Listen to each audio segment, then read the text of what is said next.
जय श्री कृष्णा। कान्हा जी सदा आप सभी के दुख दूर करें, आप सभी को सदा प्रसन्न रखें। रसपान कीजिए आज की कथा का।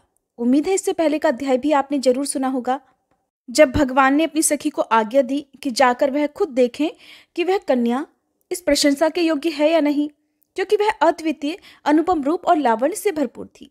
तब वकुल मालिका सखी देवाधिदेव भगवान को प्रणाम करके गुंजा के दाने के समान लाल रंग वाले घोड़े पर सवार हुई और उनके बताए हुए मार्ग से चल दी। रास्ते में तरह तरह के हिरन, पक्षियों और वृक्ष लताओं को देखती हुई और बार बार प्रसन्न होती हुई वह आरणी नदी के पश्चिम तट पर जा पहुंची। वह स्थान बहुत सारे वृक्षों से हरा भरा था। वहां अगस्त्येश्वर के समीप अपने लाल घोड़े से उतरकर वकुल मालिका स्नान और जलपान करके फिर नदी के तट पर ही विश्राम करने लगी। इतने में ही राजभवन से बहुत सारी स्त्रियां देवता के समीप वहां आईं। वे सब की सब पद्मावती की सखियां थीं। उन्हें देखकर वकुल मालिका उनके पास गई और इस प्रकार बोली, हे सुंदरियों, तुम सब कौन हो? तुम्हारे आभूषण और हार तो बड़े विचित्र हैं। तुम कहाँ से आई हो और इस स्थान पर तुम्हारे आने का उद्देश्य क्या है? उसकी बात सुनकर सखियों ने मंद मंद मुस्कुराते हुए कहा, हम आकाश राज की रनवास में रहने वाली स्त्रियां और महाराज की पुत्री पद्मावती की सहेलियां हैं। एक दिन राजकुमारी को आगे करके हम वन में गई थी। वहां उनके लिए फूल तोड़ती हुई सभी सखियां एक वृक्ष के नीचे जा बैठी। वहीं हमें एक सुंदर पुरुष का दर्शन हुआ। उनके श्री अंगों की कांति इंद्र नीलमणि के समान श्याम थी। उनका वक्ष स्थल लक्ष्मी जी का निवास जान पड़ता था। मुख पर मंद मंद मुस्कान की छटा छा रही थी। दोनों भुजाएं बहुत ही सुंदर, विशाल और हष्टपुष्ट थी। कटी प्रदेश में शुद्ध पीतांबर शोभायमान था। उन्होंने एक हाथ में स्वर्णमय धनुष और दूसरे में बाण धारण कर रखा था। मस्तक पर उनके सोने का मुकुट भी चमक रहा था। वे हार और भुजबंद आदि आभूषणों से विभूषित थे। उन्हें देखकर सुवर्ण सदृश गौरवर्ण वाली हमारी कमल नयनी सखी पद्मावती सहसा बोल उठी कि देखो देखो। तब हम सब सखियां उन्हीं की ओर देखने लगी। इतने में ही वे शीघ्र ही वहां से चले गए। उनके चले जाने पर हमारी सखी पद्मावती मूर्छित हो गई। उसे उसी अवस्था में हम लोग फिर राजभवन में लेकर गईं। पुत्री की ऐसी अवस्था देखकर महाराज ने ज्योतिषियों से पूछा कि हे विप्रवर, मेरी पुत्री की ग्रह दशा का फल तो बताइए। तब बृहस्पति जी के समान विद्वान ब्राह्मण ने मन ही मन सभी ग्रहों को विचार कर कहा कि राजन, कोई उत्तम पुरुष आपकी कन्या के पास आया था। उसे ही देखकर राजकुमारी जी मूर्छित हो गई हैं। उसी के साथ पद्मावती का विवाह संबंध होगा। राजा से ऐसा कहकर ज्योतिषी जी अपने घर चले गए। तब आकाश राज ने वैदिक ब्राह्मणों को बुलाकर आदरपूर्वक कहा कि ब्राह्मणों, आप सभी देव मंदिर में जाकर वेद मंत्रों के साथ शंकर जी का महाअभिषेक कीजिए। उनको ऐसा आदेश देकर महाराज ने फिर हमें बुलाया और इस प्रकार कहा कि कन्याओं, तुम भगवान के महाअभिषेक की सामग्री जुटाओ। राजा की यह आज्ञा पाकर ही हम सब सखियां यहाँ देव मंदिर में आई हैं। हे सुभगे, अब तुम भी हमें अपना परिचय दो। कहाँ से या किस काम से तुम्हारा यहाँ आना हुआ है, या फिर यहाँ से कहीं और जाने का तुम्हारा विचार है? लगता है इस दिव्य अश्व पर आरूढ़ होकर तुम देवलोक से आई हो। सखियों के इस प्रकार पूछने पर वकुल मालिका को बड़ा हर्ष हुआ। उसने मधुर वाणी में कहा कि मैं वेंकटाचल से इस घोड़े पर सवार होकर आई हूँ और महारानी धरणी देवी से मिलना चाहती हूँ। क्या राजभवन में महारानी के दर्शन हो सकते हैं? उसकी यह बात सुनकर उन कन्याओं ने कहा, शुभे, तुम हमारे साथ धरणी देवी का दर्शन कर सकती हो। तब वकुल मालिका उन कन्याओं के साथ राजभवन में आई। उधर धरणी देवी ने अंतःपुर में जाकर अपनी पुत्री से कहा कि बेटी, मैं तुम्हारा कौन सा कार्य करूं? तुम्हें कौन प्रिय वस्तु लगती है? माता के इस प्रकार पूछने पर मनस्वी कन्या पद्मावती ने मंद स्वर में कहा, अम्बे, संसार में जो सबसे अधिक नयनाभिराम है, नयनों को सुख देने वाला है, साधु संतों के मन को भी जो परम प्रिय लगता है, ब्रह्मादि देवता भी जिसके दर्शन की इच्छा रखते हैं, जो सबसे महान और सर्वत्र व्यापक है, तेजस्वी पदार्थों में भी सबसे अधिक तेजस्वी है, देवताओं का भी देवता है, श्रेष्ठ भक्तों को ही जो इस लोक में सुलभ है और अभक्तों को जिसकी कभी प्राप्ति ही नहीं होती, उसी वस्तु में मेरा मन लग रहा है। माते, वह भक्तों को सभी कामनाएं देने वाला है। आप मेरे लिए उस वस्तु की खोज कराइए। तब धरणी देवी बोली, सुलोचने, जरा उसके भक्तों का लक्षण तो बतलाओ जिनके लिए वह इस संसार में सुलभ है। पद्मावती कहने लगी कि उनके मनोरम लक्षणों का वर्णन करती हूँ, माते सुनो। वे वेदों के स्वाध्याय में तत्पर होकर सदा वैदिक धर्म का अनुष्ठान करते हैं, सत्य बोलते हैं, दूसरों के दोषों को कभी नहीं देखते, पराई निंदा से सदा दूर रहते हैं, दूसरों के धन का अपहरण नहीं करते। पराई स्त्रियां चाहे कितनी ही सुंदर क्यों ना हो, वे न तो उनकी याद करते हैं, ना ही उनकी ओर देखते हैं, और ना ही कभी उनका स्पर्श ही करते हैं। ऐसे सदाचारी महात्माओं को ही आप वैष्णव जानिए, जो सब प्राणियों के प्रति दया भाव से युक्त होकर सबके हित में लगे रहते हैं और देवेश्वर श्री विष्णु के गुणों का गान करते हैं। उनको निश्चय ही भगवान का भक्त समझो। जिस किसी वस्तु से जो संतुष्ट रहते, अपनी ही स्त्री के प्रति अनुराग रखते, राग भय और क्रोध से सदा दूर रहते हैं, उन पुरुषों को आप भगवान विष्णु का भक्त जानो। जो ऐसे लक्षणों से युक्त हैं, वे ही वैष्णव माने गए हैं, और ऐसे सदाचारी भक्तों को ही उन परमात्मा की प्राप्ति होती है। उन्हीं परमेश्वर में माते मेरा प्रेम हो गया है। मेरा मन बस उन्हीं से मिलना चाहता है। माँ, भगवान विष्णु के सिवा मुझे कोई और दूसरी वस्तु की इच्छा ही नहीं है। मैं बस भगवान श्याम सुंदर विष्णु का ही स्मरण करती रहती हूँ। उन्हीं के हरि अच्युत आदि नाम लिया करती हूँ और उन्हीं के सहारे ये जीवन धारण कर रही हूँ। इसलिए जिस प्रकार भी किसी भी तरह उनसे संबंध हो सके, वैसा कोई उपाय सोचिए। माता से ऐसा कहकर दयनीय दशा को पहुंची हुई कमल के समान मुख वाली पद्मावती चुप हो गई। पुत्री की यह बातें सुनकर धरणी देवी ये सोचने लगी कि भगवान विष्णु अब कैसे प्रसन्न होंगे। उसी समय अगस्त्येश्वर की पूजा करके पूर्वोक्त कन्याएं वकुल मालिका के साथ धरणी देवी का दर्शन करने के लिए आईं। महारानी धरणी ने घर पर पधारे हुए ब्राह्मणों को उत्तम भोजन देकर उनका स्वागत सत्कार करके वस्त्र और आभूषणों सहित पर्याप्त दक्षिणा दी और अपने मनोरथ की सिद्धि के लिए आशीर्वाद लेकर ससम्मान उन सभी को विदा कर दिया। उसके बाद वहां आई हुई मनस्विनी कन्याओं से पूछा, बताओ यह श्रेष्ठ कन्या कौन है? तुम लोगों से इसका साथ कहाँ हुआ है और इस राजभवन में ये किस लिए आई है? मुझे तो ये कोई पूजनीय देवी लग रही है। तब कन्याएं बोल पड़ी कि महारानी जी, ये देवी वास्तव में दिव्यांगना है और किसी कार्य से ही आपके पास आई है। देवालय में भगवान शंकर के पास ही हम लोगों से ये मिली है। हमारे पूछने पर इसने बताया कि मैं पूजनीय महारानी जी से मिलने आई हूँ। तब हमने कहा कि तो तुम हमारे साथ चलो, हम महारानी जी की दासियां हैं और अभी राजमहल में ले चलेंगी।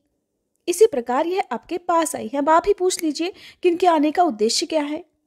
तब धरणी देवी ने पूछा कि तुम कौन हो और कहाँ से आई हो? मुझसे तुम्हें क्या काम है, सच सच बताओ।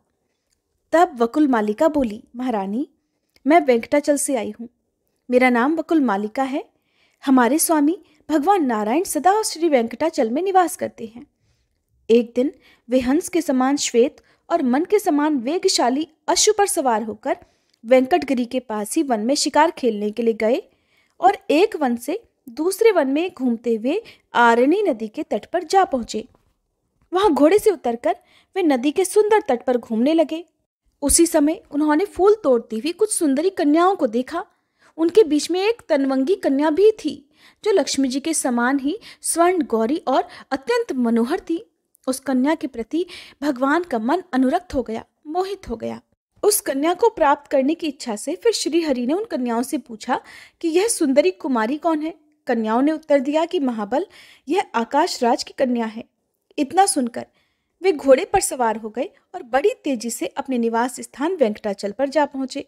वहां स्वामी पुष्करणी के किनारे अपने धाम में प्रवेश करके भगवान ने मुझे बुलाया और इस प्रकार कहा कि सखी वकुल मालिके, तुम आकाश राज के नगर में जाकर महाराज के अंतःपुर में प्रवेश करो और महारानी धरणी से मिलकर कुशल प्रश्न पूछने के बाद उनकी सुंदरी पुत्री पद्मालया को मेरे लिए मांग लो और राजा का मनोभाव जानकर, उनकी जो भी इच्छा हो वो जानकर शीघ्र ही लौटकर आ जाओ। महारानी, भगवान की ऐसी आज्ञा होने पर मैं आपके महल में आई हूँ। अब आप मंत्री सहित महाराज जी से सलाह करके जो भी आपको उचित जान पड़े वैसा कीजिए। वकुल मालिका की बात सुनकर महारानी धरणी बहुत प्रसन्न हुई। उन्होंने आकाश राज को बुलाया और पद्मालया के पास जाकर मंत्रियों के बीच में उसकी कही हुई सारी बातें कह सुनाई। सुनकर राजा भी अत्यंत प्रसन्न हुए और मंत्रियों तथा पुरोहितों से बोले कि मेरी पुत्री पद्मालया दिव्य रूप वाली अयोनिजा कन्या है। उसके लिए वेंकटाचल निवासी देवाधिदेव भगवान नारायण ने याचना की है।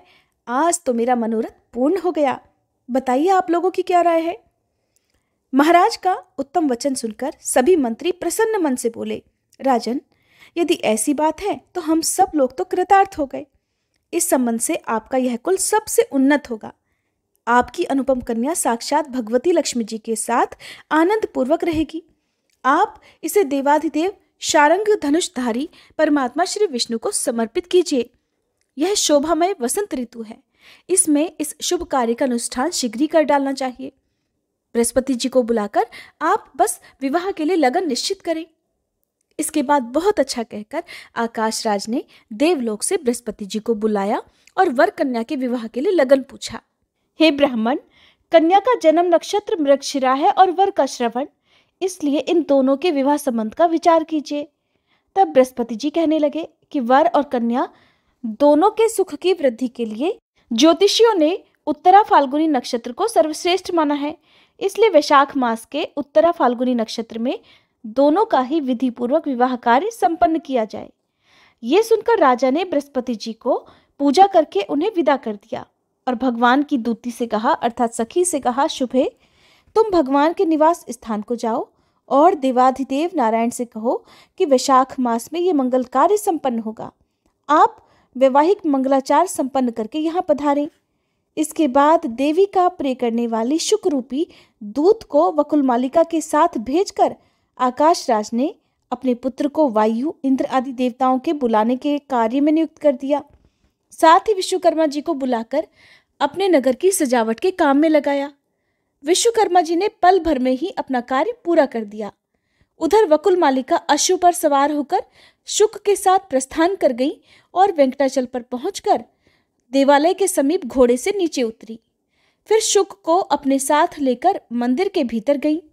वहां सुंदर नेत्रों वाले भगवान नारायण को लक्ष्मी जी के साथ रत्न सिंहासन पर विराजमान देखकर प्रणाम करके प्रसन्नता पूर्वक बोली कि प्रभु, वहां का कार्य तो मैंने पूरा कर लिया। उधर से मांगलिक वार्ता करने के लिए ही ये शुक यहाँ मेरे साथ आया हुआ है। तब भगवान की आज्ञा पाकर शुक ने उन्हें प्रणाम किया और इस प्रकार कहा, हे माधव, भूमि कन्या पद्मावती ने आपके पास ये संदेश भेजा है कि मुझे स्वीकार कीजिए। रमापते मैं आपके ही नाम लेती हूँ, आपके ही स्वरूप का सदा स्मरण करती हूँ। हे मधुसूदन, आपकी प्रसन्नता के लिए ही मैं सब कार्य करती हूँ। मेरे इस काम में पिता और माता की भी सहमति है, इसलिए हे देवेश, मुझ पर कृपा करके मुझे स्वीकार कीजिए। शुक का यह प्रिय वचन सुनकर श्री हरि कहने लगे कि शुक, जाओ और पद्मालया से इस प्रकार कहो कि देवी, श्री नारायण देव ने कहा है कि मैं देवताओं को साथ लेकर मंगलमय विवाह कार्य संपन्न करने के लिए अवश्य आऊंगा। भगवान का ये वचन सुनकर और प्रसाद रूप से उनकी दी हुई वनमाला लेकर वह शुक शीघ्र ही आकाश राज की कन्या के पास लौट गया। उसने कस्तूरी की सुगंध से युक्त वह तुलसी माला राजकुमारी को देकर प्रणाम किया और भगवान का शुभ संदेश भी कह सुनाया। सुनकर उस प्रसाद माला को हाथ में लेकर पद्मालया ने उसे मस्तक पर चढ़ा लिया और भगवान के आगमन की प्रतीक्षा करती हुई योग्य आभूषण धारण कर लिए। आकाश राज ने भी आनंद मगन होकर चंद्रदेव को बुलाकर आदरपूर्वक कहा, हे राजन, आप नाना प्रकार का सरस भोजन तैयार कीजिए जो भगवान विष्णु के भोग में आने योग्य हो। उत्तम से उत्तम अन्न की व्यवस्था होनी चाहिए। इस प्रकार प्रबंध करके भगवान के आने की प्रतीक्षा करते हुए आकाश राज बहुत ही प्रसन्न मन से राजसभा में बैठे हुए थे। इसके बाद देवाधिदेव भगवान नारायण ने भी लक्ष्मी जी को बुलाकर कहा, हे कल्याणी, अपनी सखियों को आज्ञा दो और वैवाहिक कार्य संपन्न करो। भगवान का ये आदेश सुनकर लक्ष्मी देवी ने सखियों को बुलाया और सभी को आवश्यक कार्य करने की आज्ञा दी। तब प्रीति देवी ने सुगंधित तेल लिया, श्रुति देवी रेशमी वस्त्र लेकर भगवान के समीप खड़ी हुई, स्मृति भी तरह तरह के आभूषण लेकर प्रसन्नता पूर्वक उपस्थित हुई। धृति ने दर्पण हाथ में लिया, शांति ने कस्तूरी को प्रस्तुत किया, लज्जा देवी यक्ष कर्दम लेकर भगवान के सामने खड़ी हुई। यक्ष कर्दम अर्थात कपूर, अगर, कस्तूरी और कंकोल से बनी हुई अंगराग सामग्री को यक्ष कर्दम कहते हैं। कीर्ति ने सोने का पट्ट और रत्नमय मुकुट हाथ में लिया, शची ने छत्र लगाया, सरस्वती देवी चमर डुलाने लगी। गौरी देवी ने दूसरा चवर हाथ में ले लिया। विजया और जया पंखा झलने लगी। इस प्रकार सभी देवियों को वहां उपस्थित देखकर लक्ष्मी देवी ने शीघ्रतापूर्वक उठकर सुगंधित तेल हाथ में लिया और भगवान के मस्तक से लेकर सभी अंगों में उसे लगाकर सुगंधित चूर्ण से उपटन किया। इस प्रकार श्री नारायण देव के सभी अंगों को भली भांति मलकर आकाश गंगा आदि तीर्थों से भरकर लाए हुए 100 स्वर्णमय कलश मंगवाए और उनमें से एक एक को लेकर उसके जल से भगवान का अभिषेक किया। इसके बाद सुनहरे रंग के सुगंध युक्त चंदन से भगवान के अंग में लेप लगाया।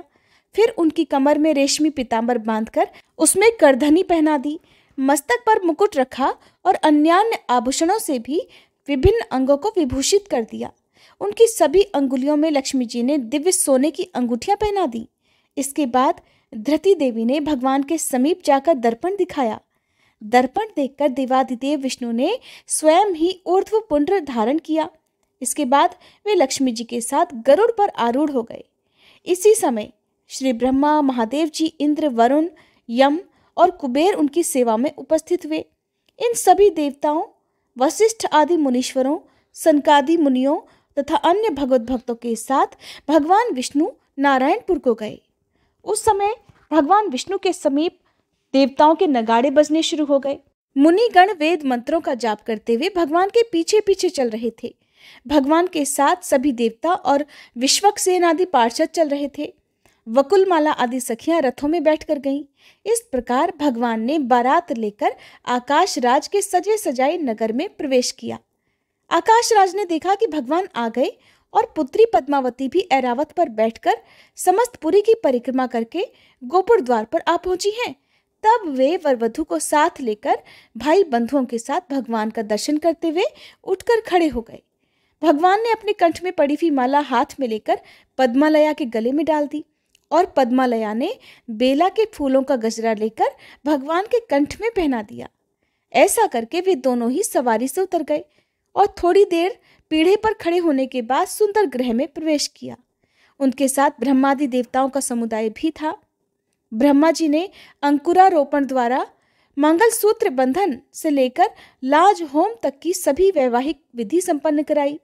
फिर व्रत पालन की आज्ञा लेकर पद्मालया और श्री हरि ने पृथक पृथक शयन किया। पुनः चौथे दिन चतुर्थी कर्म आदि सारे कार्य पूरे करके चतुर्मुख ब्रह्मा जी ने आकाश राज की अनुमति लेकर दोनों देवियों के साथ भगवान को गरुड़ पर बिठा दिया और देवताओं के साथ वहां से चलने की तैयारी की। तब आकाश राज ने इंद्रादि देवताओं के साथ अपनी पुत्री और दामाद का प्रिय करने के लिए सोने की कढ़ाई में अगहनी के चावल, मूंग से भरे हुए अनेकों पात्र और सैकड़ों घी के घड़े उपहार में दिए। हजारों घड़े दूध और दही से भरे हुए अनेकों बर्तन, आम, केला और नारियल के दिव्य फल, आंवले, कुष्मांड, राज कदली के फल, कटहल, बिजौरा, नींबू, शक्कर से भरे हुए घड़े, सोना, मणि, मोती, करोड़ों रेशमी वस्त्र, हजारों दास दासी, करोड़ों गाय, हंस और चंद्रमा के समान सफेद रंग के 10,000 घोड़े और सदा उन्मत्त रहने वाले 100 से अधिक ऊंचे ऊंचे हाथी, ये सारी वस्तुएं भगवान विष्णु को भेंट करके आकाशराज उनके आगे खड़े हो गए। पद्मावती और लक्ष्मी देवी के साथ वेंकटनाथ भगवान विष्णु उपहार की भेंट की वह सब सामग्री देखकर बड़े प्रसन्न हुए और अपने ससुर से बोले कि हे राजन, इस समय आप मेरे गुरु हैं, आपको जो भी इच्छा हो मुझसे वर मांग लीजिए। भगवान की ये बात सुनकर आकाशराज कहने लगे कि देव, इस संसार में आपकी अनन्य सेवा ही मेरे द्वारा होती रहे, मेरा मन आपके चरणार विंदों में रमता रहे और आप में मेरी निरंतर भक्ति बनी रहे, बस मुझे इतना सा ही वरदान दीजिए। श्री भगवान बोले, हे राजन, आपने जो कुछ कहा है वह सब पूर्ण होगा। इसके बाद ब्रह्मादि देवताओं ने और शुक आदि मुनिगणों ने भगवान पुरुषोत्तम की स्तुति की। फिर ब्रह्मादि सभी देवताओं का यथा योग्य सत्कार करके श्री हरि ने उन्हें स्वर्गलोक में जाने के लिए प्रसन्नतापूर्वक आज्ञा दे दी। उन सब के चले जाने पर भगवान नारायण स्वामी पुष्करणी के तट पर लक्ष्मी देवी और पद्मावती के साथ अपने दिव्य धाम में रहने लगे। जय श्री कृष्णा। आज की कथा समाप्त हुई। उम्मीद है ये वीडियो आपको पसंद आई होगी। इसके बाद का वृतांत जानने के लिए आप कृपया अगली वीडियो का इंतजार जरूर कीजिएगा।